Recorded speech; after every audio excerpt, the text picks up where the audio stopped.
આ સર્વોત્તમ સ્તોત્ર એ શ્રી મહાપ્રભુજીનું વાંગમય સ્વરૂપ છે. અને એક નામમાં શ્રી મહાપ્રભુજી પ્રગટ સ્વરૂપે બિરાજમાન છે. અને એના અનેક પ્રસંગો આપણા પૂર્વાચાર્યોના જીવન ચરિત્રમાં આવે છે. કામનની બેઠકજીનું ચરિત્ર આવે છે. જ્યારે એક વૈષ્ણવે સર્વોત્તમજીનો અખંડ પાઠ કર્યા અને થયું કે મને મહાપ્રભુજી દર્શન આપે ત્યાં સુધી પાઠ કરીશ. અને સ્વયં ગુસાઈજી આવીને દર્શન આપ્યા. છતાંય પાઠ ચાલુ રાખ્યા કે મારે તો મહાપ્રભુજીના દર્શન કરવા છે. અને સવા મહિના સુધી કર્યા અને મહાપ્રભુજી પ્રગટ થયા અને કહ્યું કે મેં તો સાંભળ્યું છે કે 3 દિવસ કોઈ અખંડ સર્વોત્તમના પાઠ કરે તો એના આપના દર્શન થઈ જાય, પછી મને આટલી વાર કેમ લાગી?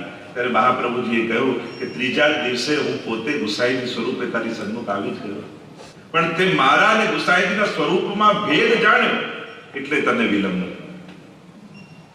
પણ આ સર્વોત્તમ સ્તોત્ર એ વૈષ્ણવની ગાયત્રી છે. સર્વદા સર્વથી અને સર્વત્ર જે ઉત્તમ છે એ શ્રી વલ્લભ છે. અને એમનું ગાન જેમાં કર્યું છે એનું નામ આ સર્વોત્તમ સ્તોત્ર છે. ગઈકાલે જ્યારે આપણે દર્શન કર્યું કે શ્રી મહાપ્રભુજી સ્વયં નિત્ય લીલામાં પધાર્યા અને ત્યારે શ્રી ગુસાઈજીના હૃદયમાં જે તાપ પ્રગટ થયો અને વિપ્રયોગ ધર્મી રૂપે સાક્ષાત શ્રી મહાપ્રભુજી હૃદયમાં પ્રગટ થયા અને હૃદયમાં પ્રગટેલા શ્રી મહાપ્રભુજી વાણી દ્વારા નિશ્ચિત થયા અને એ જે શબ્દ રૂપે સ્તોત્ર રચાયું એનું નામ છે સર્વોત્તમ સ્તોત્ર. જેમ સાક્ષાત શ્રી યમુનાજીના દર્શન શ્રી મહાપ્રભુજીએ ઠકરાણી ત્રીજના દિવસે કર્યા અને હૃદયમાં પ્રગટેલા એ યમુનાજી શબ્દ રૂપે પ્રગટ થયા, એને આપણે યમનાષ્ટક કહીએ. જો આપણે ત્યાં આચાર્યોની વાણી એ સ્વરૂપાત્મક માની છે. સ્વરૂપાત્મક એટલે કે એ એક અક્ષરમાં જેના માટે ગવાયું છે એ પોતે વિરાજમાન છે. અને એટલા માટે અત્યારના સમયમાં શ્રી મહાપ્રભુજીની કૃપાનો અનુભવ કરવો હોય તો શ્રેષ્ઠમાં શ્રેષ્ઠ કોઈ સ્તોત્ર હોય તો એ વૈષ્ણવ માટે સર્વોત્તમ સ્તોત્ર છે. અને એટલા માટે નિત્ય વૈષ્ણવે એનો પાઠ કરવો જોઈએ. નિત્યના પાઠના ક્રમમાં સર્વોત્તમ સ્તોત્રનો પાઠ જરૂર થવો જોઈએ. આપણા ગુરુ, આપણા સર્વના ગુરુ શ્રી મહાપ્રભુજી છે અને એમનો આ સ્તોત્ર છે. અને એટલા માટે આપણે ત્યાં ગુરુ રૂપે આપણા બધાના અમારા અને તમારા જો કોઈ એક બિરાજમાન હોય તો શ્રી મહાપ્રભુજી છે. એ તો આપણે પછી મહાપ્રભુજીના ઘરમાં ભેદ કરી લઈએ, તું તારા ઘરનો, હું મારા ઘરનો, આ પલાણા ઘરનો, આ પેલા ઘરનો. હું તો હંમેશા કહું ઘર તો નાના હોઈએ ત્યારે રમાય, હવે તો મોટા થઈ જવું છે. નાના બાળક હોય ત્યારે ઘર રમતા, તારું ઘર ને મારું ઘર. બાકી તો આપણે બધા જ રહ્યો મોહે શ્રી વલ્લભ ગ્રહ. અમારા દયા ગોપાલદાસ તો કહે નિત્ય પ્રતિ ક્ષણું શ્રી વલ્લભનો પરિવાર. શ્રી મહાપ્રભુજીના ગૃહની વંદના છે. તો આપણે ત્યાં 2 જ ઘર છે, એક નંદ ઘર અને બીજું શ્રી વલ્લભ ઘર. અને આપણે બધા જ એ વલ્લભ ઘરના સેવક છીએ, શ્રી મહાપ્રભુજીના સેવક. લોકો તો ઠાકોરજીમાં વાંટી, આ તારા ઠાકોરજી, પેલા મારા ઠાકોરજી, મારે આ ઘરના ઠાકોરજી, તારું પેલા ઘરના ઠાકોરજી. ઠાકોરજી તો ઠાકોરજી જ છે. આપણને બધાને શ્રી મહાપ્રભુજી, અમે પણ બ્રહ્મ સંબંધ આપીએ છીએ તો બધા મહાપ્રભુજી વતી જ આપીએ. તમારું બ્રહ્મ સંબંધ તો જ્યારે દામોદરદાસ સરસ્વતીજીને મહાપ્રભુજીએ બ્રહ્મ સંબંધ કરાવ્યો એ દિવસે તમારું બ્રહ્મ સંબંધ મહાપ્રભુજી જ કરાવી ગયા છે. અમે તો કેવલ બાકી રહેલી વિધિ કરાવી છે. શ્રી મહાપ્રભુજી થકી જ આપ સૌનો બ્રહ્મ સંબંધ થાય છે. અને એટલા માટે જો હું એમ માનું કે આ મારો સેવક તે મારું અજ્ઞાન, તમે એમ માનો કે હું આનું સેવક તે તમારું અજ્ઞાન, બાકી આપણે બધા જ શ્રી મહાપ્રભુજીના સેવક છે. તો આ સર્વોત્તમ સ્તોત્ર કાલે આપણે થોડું દર્શન કર્યું હતું. પ્રાકૃત ધર્માનાશ્રય વપ્રાકૃત નિખિલ ધર્મ રૂપમતી નિગમ પ્રતિપાદ્યમ યત્તચ્છુદ્ધમ સાકૃતિ સ્તૌમી. આ જે સ્વરૂપ પ્રગટ થયું છે એ મહાપ્રભુજીનું સ્વરૂપ કોઈ લૌકિક સ્વરૂપ નથી, કોઈ પ્રાકૃત સ્વરૂપ નથી કે જે જાયતે ને મ્રિયતે સુધીનું જે લૌકિકતા પ્રાકૃતતા બતાવવામાં આવી છે કે જેમાં જન્મ થાય, વૃદ્ધિ થાય, મૃત્યુ થાય, આ પ્રાકૃત ધર્મ છે. પણ મહાપ્રભુજી તો પરમ અલૌકિક. અને એટલા માટે સર્વોત્તમ સ્તોત્રના 6 શ્લોકોમાં જે પ્રારંભના મહાત્મ્યના શ્લોકો કહેવાય, કલિકાલ તમચ્છન્ન દૃષ્ટિત્વા વિદુષામપી. અને એટલા માટે કહ્યું કે જ્યારે કલિયુગમાં પણ એ વિદ્વાનોની બુદ્ધિ પણ ભ્રમિત થઈ છે. જો જો આપણે જેને માનીએ ભગવાન નથી જાય, પણ ભગવાન હોય એને માનવા છે. લોકોની તો વ્યાખ્યા એવી સરળ હોય, જે આપણું કામ કરી આવે આપણું ભગવાન, જે સમજાઈ જાય ગ્રંથ, જે નજીક હોય મંદિર, અને જે વીઆઈપી ફેસિલિટી આપે ગુરુ. આમાં તો બધાના કેન્દ્રમાં આપણે આપણી જાતને જ રાખીએ. પણ શાસ્ત્રોને નથી જોતા કે ભગવાન કોને કહેવાય. જો આપણે ત્યાં દેવતા શબ્દ છે, અવતાર શબ્દ છે, અને ભગવાન શબ્દ છે. ઘણા લોકો બધું એક જ નહીં. કયા ગ્રંથમાં લખ્યું છે બધું એક જ? વિવિધતા એ ખરાબ નથી હોતી, વિવિધતા ન સ્વીકારવી ખરાબ છે. આપણે ત્યાં દરેકની ઉપાસનાની પદ્ધતિ છે. મને તો આવું ગમે એટલે તો હું આવું કરું, પણ એનાથી કંઈ મળતું નથી. તમને ગમે એ રીતે જ કરવું, એનાથી કોઈ સિદ્ધિ નથી. સ્વયં ભગવદ ગીતા વાંચો, ભગવાન પોતે કહે છે યસ ય વિધિ વિત્સૃજ્ય વર્તતે કામકારક ન સિદ્ધિ વાપ્નોતિ ન સુખમ ન પરામગતિ. કે જે શાસ્ત્ર વિધિને છોડી મનોકલ્પિત રીતે ભક્તિ યા સાધના કરે છે, ન સિદ્ધિ વાપ્નોતિ ન સુખમ ન પરામગતિ. નથી એની પરમગતિ થતી, નથી એને સુખ મળતું, નથી એને સિદ્ધિ મળતું. અને એટલા માટે જેની તમે ઉપાસના કરતા હો એની સેવા યા એની પૂજા કઈ રીતે કરાય એનું જ્ઞાન તમને હોવું જોઈએ. તમને જે ફાવે બધા જોડે એમ જ કરવા લાગો. આપણે ઠાકોરજીના પલ્લા કરીએ, પણ મહાદેવજીને કોઈ પલ્લામાં પધરાવીને ઝુલાવે તો મહાદેવજી ગભરાઈ જાય કે હું અજન્મા છું, અમર છું, ક્યારે પલ્લામાં સૂતો નથી, ના કરે છે શું મારી જોડે. તો એનું અપમાન છે. નાના બાળકને જે રીતે ટ્રીટ કરતા હોય એ રીતે વડીલને ના કરે. નાનું બાળક આમ ઘૂઘરો બતાવી રાજી થાય, તો ગરડા બાપા આવ્યા ને ઘૂઘરો બતાવ નાખો મારે, આ એનું અપમાન થાય ને. એમ જેની જે રીતે ઉપાસના પદ્ધતિ હોય એ રીતે જ કરાય. પોતાની કલ્પિત મને આવું આવડે ને મને તો આવું જ ગમે હું આમ જ કરું, એ તમારું ગમવું ન ગમવું એ દેવતા કે ભગવાનની પ્રસન્નતાનું કારણ નથી થઈ જતું. અને એટલા માટે જેની જે રીતે ઉપાસના છે, ઘણા લોકોને ગમે તેને ભજો જવાનું તો એક જ ઠેકાણે છે. કયા શાસ્ત્રમાં એવું લખ્યું છે? ગીતાજીમાં તો ભગવાન એમ કહે છે તમે જેને ભજો છો એને પામો છો. દરેકના પોતાના લોક છે, દરેકને ઉપાસનાથી કોઈ ગતિ અને સિદ્ધિ પ્રાપ્ત થાય છે. દરેકની ઉપાસનાથી સરખું ફળ નથી. અને આ વિવિધતા છે એ કોઈ આપણા ભાગલા નથી, આ વ્યવસ્થા છે. આપણે કઈ જુદી રીતની વાત કરી તો ભાગલા પણ તો જુદું પણ ભાગલા ન કહેવાય, એ વ્યવસ્થા કહેવાય. વિવિધતા છે જ. જેનો જેવો અધિકાર એની ઉપાસના. તમે ભગવદ ગીતાનું જ્યારે પઠન કરો ત્યારે સ્પષ્ટ ભગવાન સમજાવે છે તો ધર્મ ભગવાનની આજ્ઞા પ્રમાણે ચાલે, આપણા વિચાર પ્રમાણે ન ચાલે. તમને એમ લાગે કે મને તો આનો આવો જ અર્થ લાગે, તમને લાગી શકે, પણ ભગવાન એવું જ કહેવા માંગે છે જરૂરી નથી. એટલે ઘણી વાર આપણે મારું માનો તો આપણે તારું તારા ઘરના લોકો નથી માનતા, અમે કેમ માનીએ? અમે તો ભગવાનનું માનીએ, અમે તો શાસ્ત્રોનું માનીએ. એટલે આપણે ભલે આપણા વિચારોને થોપવા માંગીએ, પણ ધર્મ એનાથી ચાલતો નથી. ધર્મ એના કાયદાઓથી, એના શાસ્ત્રોથી ચાલે. ભગવાન પણ સ્પષ્ટ કહે છે તસ્માત શાસ્ત્રમ પ્રમાણંતે કાર્ય કાર્ય વ્યવસ્થિતો. ભગવદ ગીતામાં સ્પષ્ટ ભગવાને કહ્યું કે પ્રમાણ કયું, કોની વાત માનવી, ધર્મ અને અધર્મ કઈ રીતે માનવું, કે આ ધર્મ છે ને આ ધર્મ છે, કઈ રીતે નક્કી કરવું. કારણ કે અધર્મ કરનારા પણ એમ કે અમને તો આ આતંકવાદી હોય કે અમને તો આ ધર્મ લાગે છે, તો શું એ સાચા? સત્ય ને અસત્ય, ધર્મ અને અધર્મ નક્કી કોણ કરે? આપણા લોજિક નહીં, શાસ્ત્રો વચન. શાસ્ત્ર વચન જે કહે, શાસ્ત્રો કહે કે આ ધર્મ એ ધર્મ, શાસ્ત્રો કહે આ ધર્મ એ અધર્મ. અને એટલા માટે એટલે કલિકાલતમ અશ્ચન્ન દૃષ્ટિત્વા વિદુષામપી સંપ્રત્ય વિષયસ્તસ્ય મહાત્મન સમભૂતભુવિ. કલિયુગમાં મોટા મોટા બુદ્ધિમાનોની મતિ પણ ભ્રમિત થઈ ગઈ. જો કલી દોષ જ્યારે આવ્યો એટલે દેખાડવાનું, બતાડવાનું, ખોટી રીતે પોતાની વાત સમજાવી દેવાની. અને જે આવો હોશિયાર હોય એને આપણે બહુ પ્રેક્ટિકલ છો, અને જે સીધો હોય આ તો વિચારો ભગવાનનો માણસ છે, એટલે ભગવાનનો માણસ જેને કઈ ખબર ન પડતી હોય ભગવાનનો માણસ કહેવાય, અને જેને બધાને સીસામાં ઉતારતા આવડતું હોય એ બહુ પ્રેક્ટિકલ કહેવાય. અત્યારે તો હોશિયાર માણસની વ્યાખ્યા પણ કઈ કરવી એ પણ વિચારની વાત છે. આપણે કે આ બહુ સારો એરિયા, એટલે સારો એરિયા તમે બનો જ્યાં બહુ સંસ્કારી લોકો રહેતા હોય, કે સારો એ જ માનો કે જ્યાં કેવલ પૈસાવાળા જ રહેતા હોય. આપણે સારો ખરાબ નક્કી પણ કઈ રીતે કરીએ? જો કલયુગ એ ખલધર્મિણી છે. એટલે મહાપ્રભુજી પણ એટલે જ કહ્યું ને કૃષ્ણ ખલધર્મી છેતરનારો છે. અને અત્યારના સમયમાં બહુ જ સાવધાન રહેવાની જરૂર છે. જો ભટકતા રહ્યા તો દુનિયા ભટકાવતી જ રહેશે. અહીંયા કંકુ ચડાઈ જાવ ને અહીંયા ભગવત ચડાઈ જાવ ને અહીંયા આ ચડાઈ જાવ ને એમાં પોતે ચડી જાય બિચારા આ બધું ચડાવવા કરવા. પણ કંકુ ભગવત આપણું શું કલ્યાણ કરવા?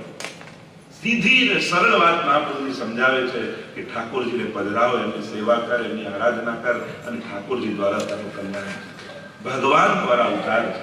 પણ આપણને સીધી વાત સમજમાં નથી આવતી. આપણને કોઈ ચમત્કાર દેખાય, કોઈ આકર્ષણ દેખાય, કોઈ એટલે આ બધું જોઈને માણસ જ્યારે પ્રભાવિત થાય છે અને ત્યારે ભટકવા લાગે. પછી ભગવાન ક્યાંય દૂર રહી જાય છે અને બીજે બધે અટવાઈ જાય. જો જે ભય બતાવે, જે લાલચ બતાવે એવા વ્યક્તિથી દૂર રહે. અત્યારના સમય ઘણીવાર લોકો ભય બતાવીને તમને જોડવાની કોશિશ કરશે, ઘણીવાર લાલચ બતાવીને કોશિશ કરશે. આ બધા ખલધર્મો છે. સીધી સાદી વાત છે, ભગવાન દ્વારા આપણો ઉદ્ધાર છે. જે ભાગવતજી, ગીતાજી સ્પષ્ટ રૂપે સમજાવે છે. આપણે જોવા નથી માંગતા, એ વાંચવા નથી માંગતા. ઘણીવાર લોકોને અઘરું અઘરું બતાવીએ તો મજા આવે. એમ કે આ શ્રી કૃષ્ણ તો બધાને આવડે, કોઈ આમ જોરદાર મંત્ર આપો, હુટ ને ફટ ને આવા અવાજ આવતા હોય લોકોને લાગે આ કામ કરશે. શ્રી કૃષ્ણ શરણમાં મતલબ એટલે લોકોને અઘરું ને વિચિત્ર ગમવા લાગે. સીધું ને સરળ જેનાથી સીધા ભગવાન જોડે વાત થાય, સીધા ભગવાન જોડે બેસાય, એમાં રસ નથી. પણ ક્યાંક ફેરવી ફેરવી લઈ જાય તેમ લાગે ક્યાંક પહોંચે. તો સીધી સરળ વાત છે. કૃષ્ણ સેવા સદા કાર્ય માનસી સા પરામતા જે મહાપ્રભુજીની વચનો છે. અને વલ્લભના વચનો પર શ્રદ્ધા રાખીને જે જીવ ચાલે. અને એક વાત યાદ રાખો, તમે વૈષ્ણવ છો એટલે ઠાકોરજી તમારો હાથ છોડવા નથી માંગતા. અને તમે વૈષ્ણવ છો એમાં કોઈ અકસ્માત નથી, આ પ્રભુની વ્યવસ્થા છે. તમે કોઈ પણ દેશમાં, કોઈ પણ કુળમાં, કોઈ પણ યોનિમાં જન્મ્યા હોત, તમે વૈષ્ણવ જ થાત. કારણ કે તમે દૈવી જીવ છો અને ઠાકોરજીએ તમને એમની વૈષ્ણવતા માટે સિલેક્ટ કર્યા. એટલે તમે એને અકસ્માત ના માનતા કે આ કોઈ અહીંયા જન્મ લીધો એટલે વૈષ્ણવ થયો, બીજે ક્યાંક જન્મ્યો હોત તો બીજો કંઈક થાત. ના, તમે ગમે ત્યાં જન્મ્યા હોત તમે વૈષ્ણવ જ થાત. કારણ પુષ્ટિકાએ નિશ્ચય મહાપ્રભુજીએ કહ્યું, મારા વૈષ્ણવોને મારા ઠાકોરજી પોતાના સ્નેહમાંથી પ્રગટ કરે છે. આ મારી પુષ્ટિ સૃષ્ટિ છે. તમે સાધારણ નથી. એક વાત યાદ રાખજો, જેવા તેવા હોય પુષ્ટિ માર્ગમાં આવી શકતા નથી. અને તમે આવ્યા છો તો તમે જેવા તેવા નથી. તમે સાધારણ નથી. તમે પુષ્ટિ પુરુષોત્તમના સ્નેહમાંથી પ્રગટ થયેલા જીવ છો. ઠાકોરજી તમને કોઈ વિશેષ પ્રયોજન સાથે પ્રગટ કરે છે. મહાપ્રભુજી આખો ગ્રંથ લખ્યો છે પુષ્ટિ પ્રવાહ મર્યાદા ભેદ નામ. એ ત્રણ પ્રકારની સૃષ્ટિ પ્રગટાવી છે ઠાકોરજીએ. પુષ્ટિ સૃષ્ટિ, પ્રવાહી સૃષ્ટિ અને મર્યાદા સૃષ્ટિ. તો આ કલિયુગમાં જ્યારે મોટા મોટા વિદ્વાનોની મતિ ભ્રમ થઈ છે અને ત્યારે ઠાકોરજીને થયું કે મારા મહાત્માનું જ્ઞાન કોના દ્વારા કઈ રીતે પ્રગટ કર્યું. અને ત્યારે દયા નિજ મહાત્મ્યમ કરિષ્યન પ્રકટમ હરિ વાણ્યા યદા તદા સ્વાસ્યમ પ્રાદુર્ભૂતમ ચકાર.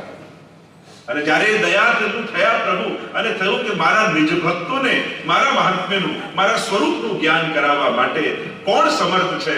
બધા તરફ જોયું, બધા ભગવાન વિશે કહી શકે પણ ભગવાનને ન સમજાવી શકે. અને એમ થયું કે મારે પોતે જ પ્રગટ થવું પડશે. અને આમ વિચાર કરી સ્વયં પ્રભુ જ મહાપ્રભુજી સ્વરૂપે પોતાનું બન્યા. આ ભક્તોને પોતાના નિજ સ્વરૂપનું જ્ઞાન કરાવવા માટે. આપણે ત્યાં ત્રણ પ્રયોજન મહાપ્રભુજી માટે કહેવાય છે. એક દૈવી જીવોને શરણે લેવા, બીજું પ્રયોજન કહું ભાગવતજીના અર્થોને પ્રગટ કરવા, અને ત્રીજું કહું સેવા માર્ગ પ્રગટ કરવામાં.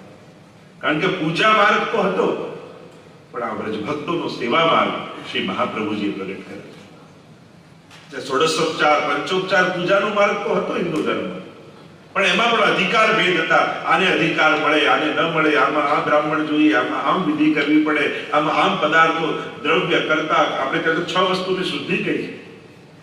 દેશ, કાલ, દ્રવ્ય, કર્તા, કર્મ અને મંત્ર, આ 6 વસ્તુ શુદ્ધ થાય તો પછી કર્મ માર્ગ, આ પૂજનનો માર્ગ, પૂજાદિનો યજ્ઞનો માર્ગ સિદ્ધ થાય.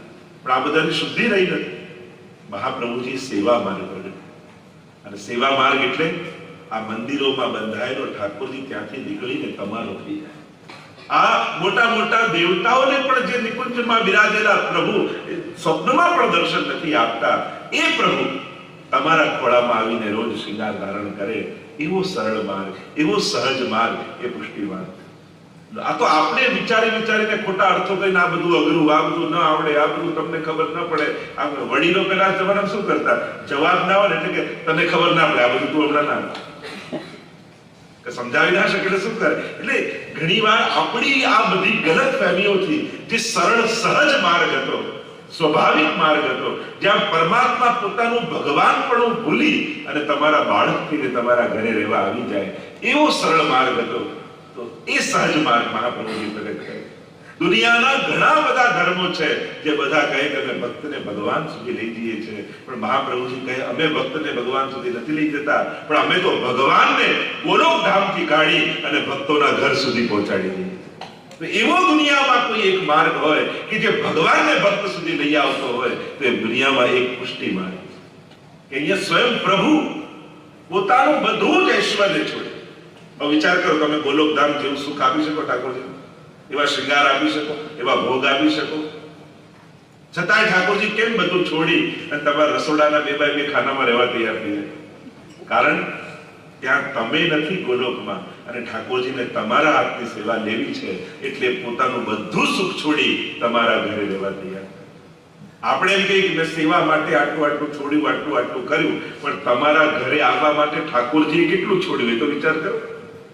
આપણે તો આપણો વિચાર કરીએ કે પ્રભુને માટે અમે આટલું મૂક્યું, પણ પ્રભુએ તમારા માટે પોતાનું નિજધામ, પોતાનું ગોલોક ધામ છોડી અને તમારા ઘરે રહેવા તૈયાર. તો આ પુષ્ટિ માર્ગ સાવ સરળ છે, બિલકુલ સહજ છે, દરેક જીવ કરી શકે છે સેવા.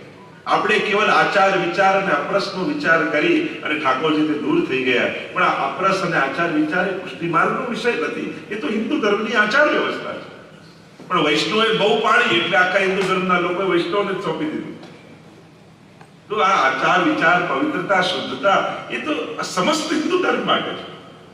પુષ્ટિ માર્ગમાં અપરસ માટે કોઈ ગ્રંથ નથી. મહાપ્રભુજી કોઈ ગ્રંથ લખ્યો છે અપરસ કઈ રીતે પાડ્યું? ના. આપણે ત્યાં તો શબ્દ હતો મેડ. મેડ એટલે આપણા ઘરનું આંગણું, જેનું જેટલું ઘર, જેટલી વ્યવસ્થા એ પ્રમાણેની મેડ. પણ આપણે અપરસ કહીને ઘણાના મનમાં એવી બીક બેસાડી દીધી છે કે આપણને તો આ બધું ફાવે જ નહીં. તો અપરસ એ પુષ્ટિ માર્ગ છે જ નહીં. અને અપરસનો સાચો અર્થ થાય અપ એટલે પ્રભુ, અને પ્રભુના રસમાં ડૂબી જવું, એ જ અપરસ છે.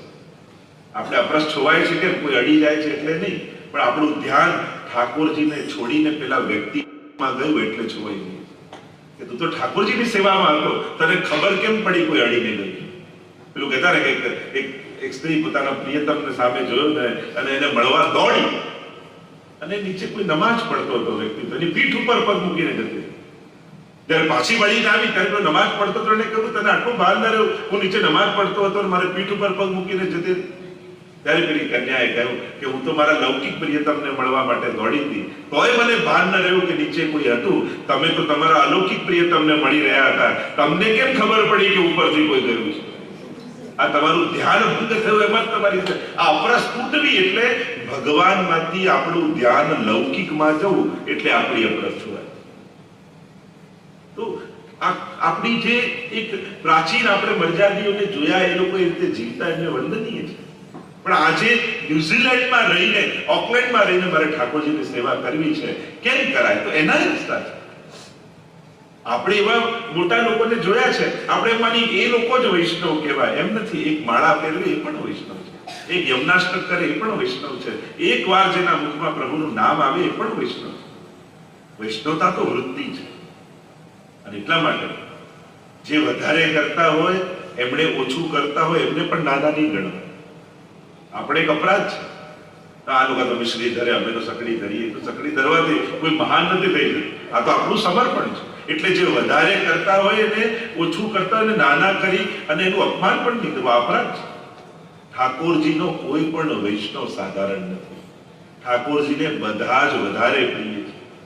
અને એકવાર જે શરણાગત થયો એ વૈષ્ણવનો ક્યારેય પણ કોઈ પણ પ્રકારે અપરાધ નહીં કરે, ન વાણીથી, ન વિચારથી, ન વ્યવહારથી. હવે આ ઠાકોરજીનો થઈ ગયો.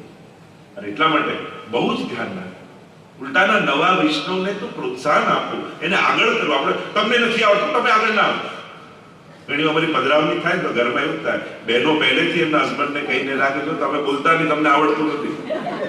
બાળકો તો તું તો દૂર જ રહેજે, એટલે પહેલેથી એવું પ્લાનિંગ કરીને રાખ્યું હોય, એને નજીક બોલે તો નજીક ના આવે.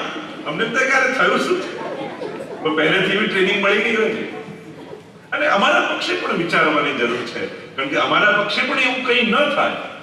કારણ કે ભય ક્યાંક અમારા પક્ષેથી પણ શરૂ થયું કે અપરાધ થઈ જાય, બીક થઈ જાય, નારાજ થઈ જાય. 24 કલાક ગુસ્સામાં જ અમે રહેતા હોઈએ તો ન અડાય તો ખાલી અપરસમાં ઠાકોરની સેવામાં હોઈએ ત્યારે લોકો એવા ડરી જાય, અને આપણે પણ બાળકને દૂર રહે દૂર રહે દૂર રહે કરીને એવું કરી કે એવો દૂર જાય કે પાછો જ ના આવે.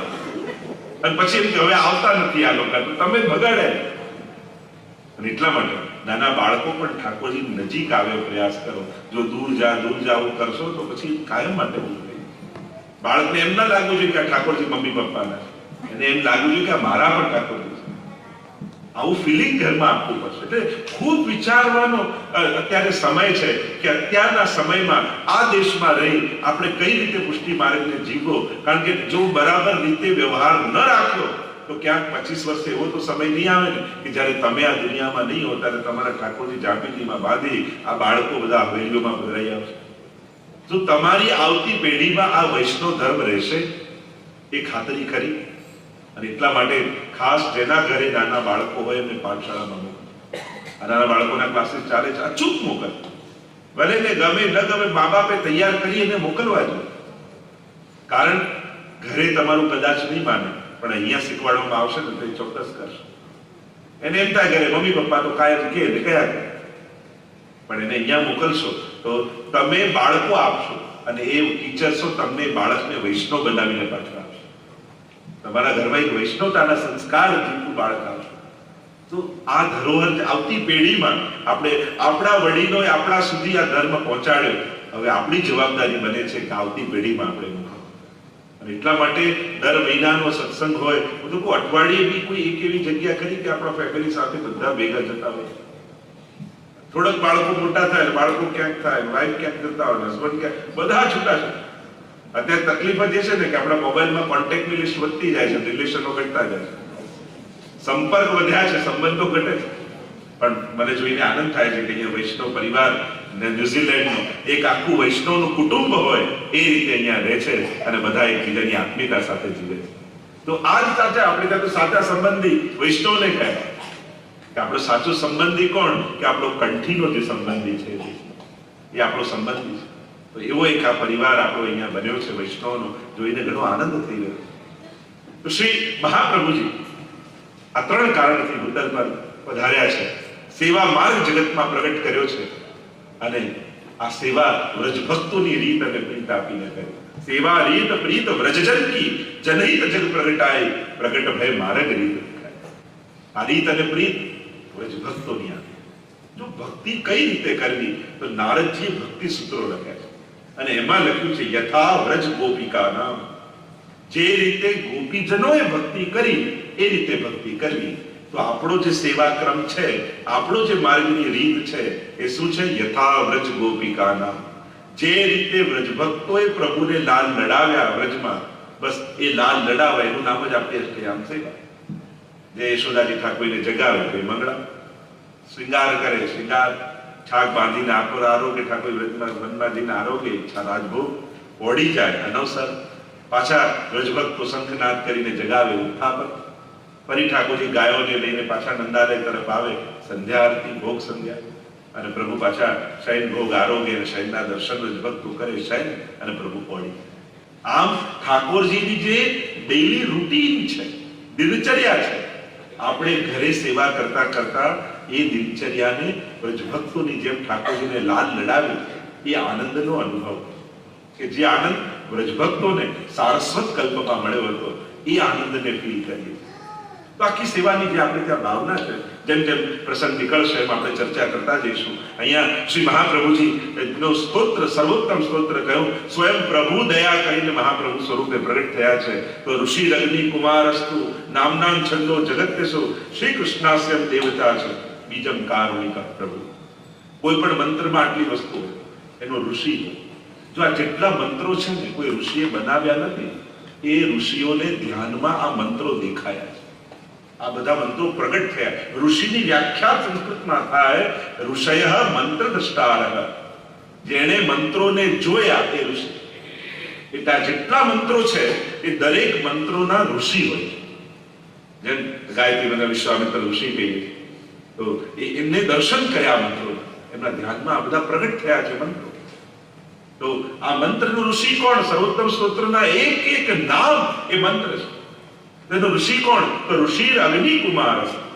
અગ્નિકુમાર સ્વયં શ્રી મહાપ્રભુજીના કુમાર શ્રી ગુસાઈજી આ મંત્રના ઋષિ. ઋષિ અગ્નિકુમારસ્તુ નામનામ છંદો જગત્યસૌ. દરેક મંત્રનો છંદ હોય. તો આનો છંદ કયો? જગતમાં પ્રસિદ્ધ અનુષ્ટુપ છંદ એ આનો છંદ. તો નામનામ છંદો જગત્યસૌ. પછી મંત્રનો દેવતા શ્રી કૃષ્ણાસ્યમ દેવતા છે. આના દેવતા કોણ? આ મંત્ર કોનો છે? તો કે કૃષ્ણાસ્ય, ભગવાનના મુખારવિંદ રૂપ શ્રી મહાપ્રભુજી જ આના દેવતા છે. નામનામ છંદો જગત્યસુ ઋષિ અગ્નિકુમારસ્તુ નામના છંદો જગત્યસુ શ્રી કૃષ્ણાસ્ય દેવતા ચ બીજમ કારુણિક પ્રભુ. આ મંત્રનું બીજ કોણ? તો કે કારુણિક પ્રભુ, એ કૃપાલુ પ્રભુ શ્રી કૃષ્ણ, એ જ આના બીજ. દરેક મંત્ર જ્યારે પણ આપણે કરતા હોઈએ તો એના ઋષિ, છંદ, મંત્ર અને દેવતા, આ બીજ, આટલી વસ્તુનું જ્ઞાન આપણને હોવું જોઈએ. અને અહીંયા બતાવ્યું કે આ સર્વોત્તમ સ્તોત્ર રૂપી મંત્ર સાક્ષાત મહાપ્રભુજી માટે. અને જ્યારે એનો વિનિયોગની વાત આવી તો વિનિયોગો ભક્તિ યોગ પ્રતિબંધ વિનાશને કૃષ્ણાધરામૃતા સ્વાદ સિદ્ધિરત્ન. વિનિયોગો ભક્તિ યોગ પ્રતિબંધ વિનાશ. ભક્તિમાં આવતા સઘળા પ્રતિબંધોનો નાશ આ સર્વોત્તમ સ્તોત્રના પાઠ કરવાથી.